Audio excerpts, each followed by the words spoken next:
क्या आप सभी को भी लगता है कि देश की रक्षा सिर्फ बंदूकों और टैंकों से ही होती है? अगर मैं आपसे कहूं कि भारत ने कुछ ऐसे मिशन भी पूरे किए हैं जिनकी खबर दुश्मनों को भी तब लगी जब सब कुछ खत्म हो गया।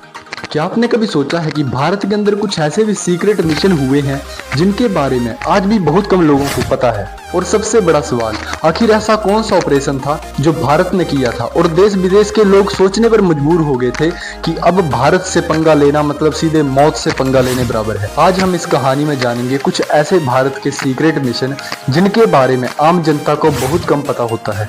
जब पूरी दुनिया ने यह सोच लिया था कि भारत एक कमजोर देश है और भारत कुछ नहीं कर पाएगा, लेकिन उसी समय रेगिस्तान की रेत के नीचे कुछ ऐसा चल रहा था जिसकी कल्पना शायद ही किसी देश ने की होगी। पूरे दिन भर में सब कुछ सामान्य और शांत होता था, लेकिन जैसे ही रात होती थी कुछ गाड़ियां बिना शोर किए हुए बाहर निकलती थी। कुछ लोग बिना पहचान के वहां पर काम करते थे और सभी से बस एक ही बात कही जाती थी, जो यहाँ पर देखा है वो यहीं तक ही सीमित रहेगा।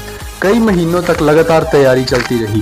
फिर एक दिन ऐसी सुबह आई जिसने सब कुछ बदल कर रख दिया। देश विदेश के लोगों की नजर भारत के ऊपर टिक गई। यह केवल एक मिशन नहीं था, बल्कि ये चेतावनी थी जो भारत द्वारा उन देशों को दी गई थी जो भारत को कमजोर मानते थे।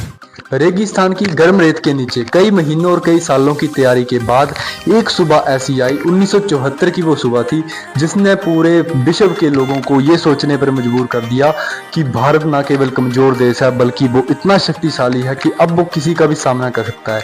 1974 में भारत ने अपना पहला परमाणु परीक्षण किया था और इस परमाणु परीक्षण को देखने के बाद सभी देशों को यह अंदाजा हो गया था कि अब भारत से पंगा लेना मतलब सीधा यमराज से पंगा लेने के बराबर है।